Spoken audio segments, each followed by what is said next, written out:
Do you know that you can make $1,000 daily or more as a welder? You definitely can do it with this type of jobs.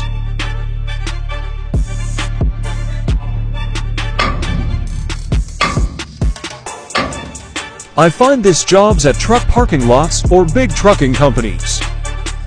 Don't do this jobs if you are a new welder and has not enough experience.